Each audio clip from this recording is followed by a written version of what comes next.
तो हमारा जो नेक्स्ट चैप्टर है वो है linear equation in two variable. Chapter का नाम वही है, pair of linear equation in two variable. तो पहले चीजें जैसे है समझते हैं बेसिक्स और उसका मेन इंपॉर्टेंट पर्पस। देखिए यहाँ पे क्या है, लीनियर इक्वेशंस इन टू वेरिएबल्स। देखिए आप 9th में पढ़े होंगे linear equation in one variable. One variable मतलब क्या है, जिसमें सिर्फ एक वेरिएबल हो। जैसे कि अगर आपको मैंने लिखा x + 5 = 0, यहाँ पे एक ही वेरिएबल है, कौन सा, x। वेरिएबल और कांस्टेंट आपको क्लियर है। अब इसमें मैंने क्वेश्चन दे दिया x + y = 5, तो x भी एक वेरिएबल है और y भी एक वेरिएबल है। तो जब दो वेरिएबल आ गए तो वो हो गया linear equation in two variable, ठीक है ना। तो उसी के बारे में हमें डिस्कस करेंगे, जो कि बेसिकली 10th का ही सिलेबस होता है, ठीक है ना। 9th में होते हैं अगर टू वेरिएबल, तो एक रफ आइडिया होता है, थोड़ा सा बस इंट्रो के लिए 9th में दिया गया हुआ है। अदरवाइज इसका मीनिंग यही है, ठीक है ना, मोटे मोटे तौर पे। अब इसमें जो चीज पढ़ना है, ग्राफिकल मेथड है, कंसिस्टेंट एंड इनकंसिस्टेंट के कुछ कंडीशंस हैं, जिसमें कि यूनिक सॉल्यूशन, मेनी सॉल्यूशन कब होगा और नो सॉल्यूशन कब होगा, वो कंडीशंस पढ़ने हैं। और फिर है डिफरेंट मेथड, इसमें एलिमिनेशन मेथड पढ़ेंगे, सब्स्टिट्यूशन मेथड और फिर क्रॉस मल्टीप्लिकेशन मेथड है। और उसके अलावा कुछ स्पेशल टाइप ऑफ प्रॉब्लम्स जिसको सॉल्व करने के लिए जरूरी है। पहले हम बात करेंगे ग्राफिकल मेथड की। ग्राफिकल मेथड से ही हम कवर करने की कोशिश करेंगे कंसिस्टेंट और इनकंसिस्टेंट की, ठीक है ना। पहली बात, इसमें दो चीज और दो इक्वेशंस तो रहेगा ही रहेगा, क्योंकि दो वेरिएबल्स इसमें रहेंगे। मैं एक एग्जांपल कोई भी लेता हूं और उससे आपको समझाने की कोशिश करता हूं, ठीक है। पहली बात कि ग्राफिकल मेथड बनाने से पहले कुछ कंडीशन आपको दे देता हूं, जो कि आपके लिए इजी होगा और आपके बुक में भी है, बट मैं उसको थोड़ा सा ब्रेक करके समझाऊंगा। इसमें सबसे फर्स्ट तीन कंडीशन है। तीन कंडीशन क्या क्या है मैं आपको बता देता हूं। पहला कंडीशन है यूनिक सॉल्यूशन कब होगा, मतलब आपको जो इक्वेशन दिया जाएगा उसमें यूनिक सॉल्यूशन कब होगा। फिर उसके बाद सेकंड, मेनी सॉल्यूशन, या फिर आप कह लीजिए इनफाइनाइट मेनी सॉल्यूशंस। और थर्ड है नो सॉल्यूशन। ये तीनों केस किन सिचुएशंस में होंगे, क्या कंडीशंस होगा, उसको समझना जरूरी है, और वो ग्राफिकल मेथड से भी हम समझेंगे, ठीक है ना। अब याद रखिए, इसको क्या है, जब भी अगर यूनिक सॉल्यूशन आए या मेनी सॉल्यूशन आए, यूनिक सॉल्यूशन या मेनी सॉल्यूशन हो, तो वो आपका कंसिस्टेंट होगा।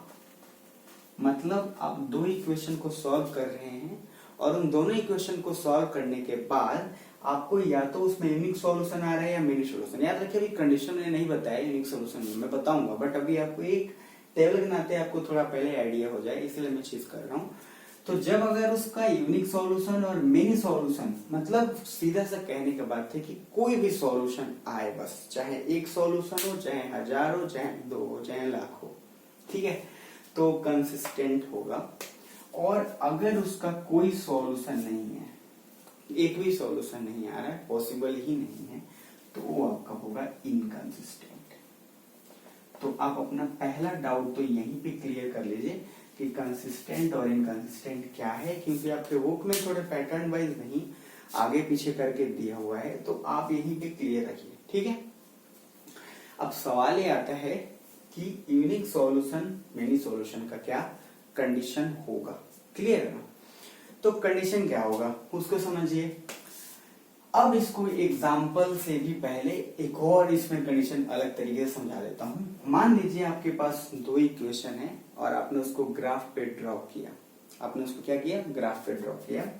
तो मैं फर्स्ट कंडीशन लेता हूं, यूनिक सॉल्यूशन है। तो आपको वो दो इक्वेशन क्या है, एक्चुअली एक लाइन के इक्वेशन में वो कन्वर्ट होगा, वो मैं बताऊंगा ग्राफ से कैसे। मान लीजिए एक इक्वेशन की जो है लाइन ऐसे हुई और दूसरी इक्वेशन की लाइन समथिंग कुछ ऐसे हो गई। मतलब एक पॉइंट पे क्या किया, इंटरसेक्ट। एक पॉइंट पे क्या किया, इंटरसेक्ट। तो जब भी कोई दो लाइन इंटरसेक्ट करे तो उस केसेस में यूनिक सॉल्यूशन आएगा, मतलब उन दोनों इक्वेशन में क्या होगा, यूनिक सॉल्यूशन, ठीक है। सेकेंड बात, अगर मान लीजिए दो इक्वेशन हमने ड्रॉ किया, यानी कि दो लाइन ड्रॉ किया, ठीक है, इसमें क्या हुआ कि ऐसे मान लीजिए लाइन था, इसी के ऊपर सेम लाइन ओवरलैप कर गया, बिल्कुल इसी के ऊपर, ना इधर ना उधर, ओवरलैप, या फिर आप कोइंसिडेंट कर सकते हैं, कोइंसाइड, मतलब वो बिल्कुल ओवरलैप कर गया। ओवरलैप का मीनिंग क्या होता है, जैसे मान लीजिए ये मेरा जो है, ऐसे समझिए ये हाथ है, ठीक है ना, इसके ऊपर अगर मैंने दूसरे हाथ को रखा तो वो ढका जाए बिल्कुल सेम, ना उसका आगे हो ना पीछे हो, आई थिंक आप समझ गए। तो पूरा का पूरा ओवरलैप हो गया। तो ओवरलैप जब हो जाए तो उस केसेस में क्या आएगा आपका, मेनी सॉल्यूशन, यानी कि इनफाइनाइट मेनी सॉल्यूशन। और थर्ड कंडीशन, अगर फिर हमने ड्रॉ किया और दो लाइन समथिंग कुछ ऐसा हो जाए, यानी कि पैरेलल हो जाए, तो इस केसेस में आएगा नो सॉल्यूशन। अब एक बात इसको याद रखने का तरीका मैं बता देता हूं। देखिए, अब देखो वो सॉल्यूशन उसी में है जब लाइन को इंटरसेक्ट कर रहा है किसी ना किसी तरीके से, ठीक है। अब वो किसी ना किसी तरीके से अगर लाइन को इंटरसेक्ट कर रहा है, या तो एक पॉइंट पे या बहुत सारे, अब ओवरलैप किया है तो बहुत सारे पॉइंट पे उसको इंटरसेक्ट कर रहा होगा ना, सीधी सी बात है। तो अगर बहुत सारे पॉइंट पे इंटरसेक्ट कर रहा है तो इसलिए उसका क्या है, मेनी सॉल्यूशन। और सिर्फ एक पॉइंट पे इंटरसेक्ट कर रहा है तो एक सॉल्यूशन, जब कहीं नहीं कर रहा तो नो सॉल्यूशन। तो सिंपल सा मतलब है, जो लाइन कहीं इंटरसेक्ट नहीं करे नो सॉल्यूशन, एक पे करे तो एक सॉल्यूशन होगा, और एक सॉल्यूशन क्या होगा, यूनिक। और मेनी सॉल्यूशन क्या होगा, जब ओवरलैप करे तब। सिंपल। अब ये तीनों चीज आपको पिक्चर क्लियर है। अब ग्राफिकल मेथड के लिए आपको इक्वेशन मान लो दे दिया गया ऐसे, 2x + 3y = 5, एक इक्वेशन ये दिया गया। और दूसरा इक्वेशन दिया गया, मैं एक एग्जांपल ही कंसीडर कर रहा हूं। मान लीजिए 8x + 9y = 15, कुछ इस तरीके से दे दिया गया।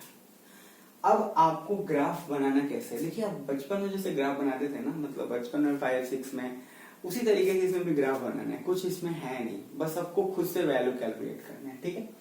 तो मैं थोड़ा सा पहले फर्स्ट जो इक्वेशन है इसको पहले सॉल्व कैसे करेंगे। सिंपल सा, आप क्या करो, बॉक्स बना लीजिए, एक्स और वाई कंडीशन देखिए, ठीक है।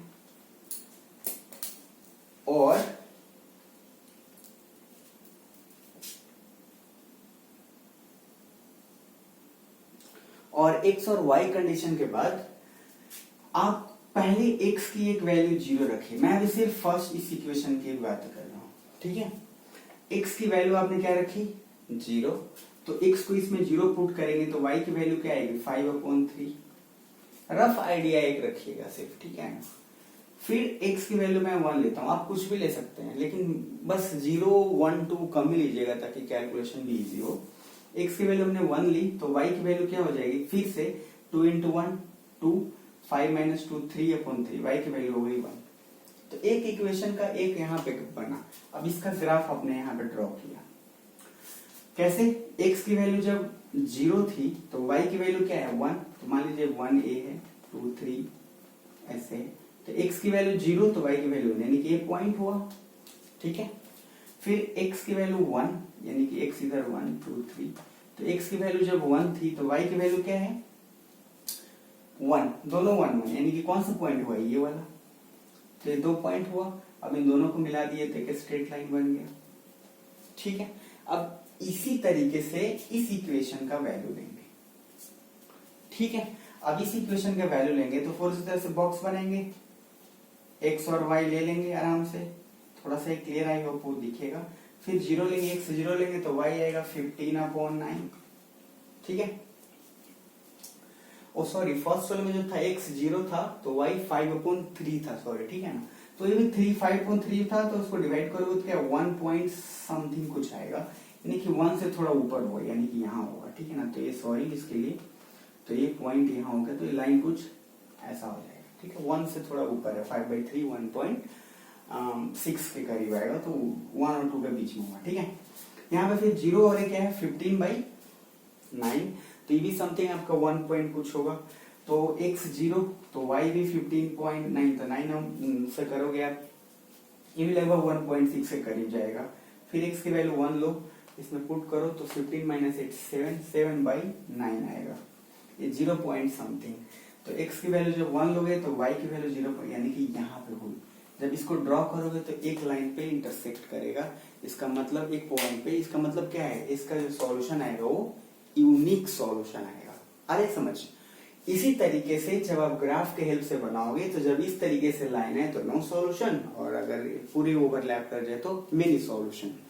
ठीक है, क्लियर है, इसमें कोई प्रॉब्लम नहीं है, ये आप ग्राफ पे आराम से क्वेश्चन एग्जांपल के हेल्प से बना लेंगे। ठीक है, अब इसी का कंडीशन आपको दिया हुआ है आपके बुक में, ये तो आपका ग्राफिकल मेथड का कंडीशन है। दूसरा कंडीशन आपका क्या हो समझ लीजिए, जो आपके बुक के कॉलम और बॉक्स में दिया हुआ है, जिसमें अगर मान लो 2x + 3y = 5 है और एक ऐसे इक्वेशन दिया हुआ है, और दूसरा मान लीजिए 5x + 8y = 9 है। तो सबसे पहले फाइंड आउट करने के लिए आपको क्या करना पड़ेगा, इन सारे इक्वेशन को जीरो में कन्वर्ट करो। मतलब 2x + 3y - 5 = 0 पहले वाले के लिए, फिर दूसरे वाले के लिए सिमिलरली 5x + 8y - 9 = 0। दो इक्वेशन बन गए। अब इसमें आपको क्या करना है, जो इसके साथ है वो है आपका, पहले से समझिएगा, a1, ये है आपका b1, ये है आपका c1, इसी तरीके से a2, b2, c2, मतलब a b c ही है, चूंकि दो इक्वेशन है इसलिए हमने a1, b1, c1 कन्वर्ट कर लिया। आ रहे समझ। अब कंडीशन ये है कि अगर a1/a2 ≠ b1/b2 आ जाता है, ठीक है, तो ये तो आपका यूनिक सॉल्यूशन हो जाएगा, ये आपके बुक में है। उसके बाद अगर a1/a2 = b1/b2 not equal to c1/c2, तो ये नो सॉल्यूशन होगा। और अगर तीनों बराबर आ जाता है, मतलब a1/a2 = b1/b2 = c1/c2, तब यहाँ पे मेनी सॉल्यूशन होगा, यानी कि इनफाइनाइट मेनी सॉल्यूशन। सिंपल सा बात है, कुछ करना नहीं है। अगर इस इक्वेशन की बात करें तो सिंपल, इसका a1 कितना है 2, पहले इसमें रखते हैं a1/a2, तो 2, और इसका a2 क्या है 5 = b1/b2, b1 क्या है 3 और b2 क्या है 8, 3/8। ये देखिए बराबर आ रहा है, नहीं आ रहा है ना, तो पहले ही a1/a2 not equal to b1/b2, तो क्या हो जाएगा यूनिक सॉल्यूशन। अब किसी केस में मान लीजिए a1/a2 आया 2/5, b1/b2 भी आ गया 2/5, लेकिन c1/c2 आ गया 3/8, तो कौन सा कंडीशन है, ये वाला, यानी कि नो सॉल्यूशन। और किसी किसी में अगर आपको 2/5/2/5/2/5 आ गया, यानी कि वो बराबर हो गया तीनों, तो क्या होगा मेनी सॉल्यूशन। सिंपल है, तो ये पूरा का पूरा आप कवर कर सकते हैं। और नेक्स्ट वीडियो में हम लोग सिर्फ जानेंगे कि डिफरेंट मेथड, जैसे एलिमिनेशन सब्स्टिट्यूशन काफी इजी है, वो कवर करेंगे। तब तक आप उसके रिलेटेड सारे क्वेश्चन आराम से बना सकते हैं। ठीक है।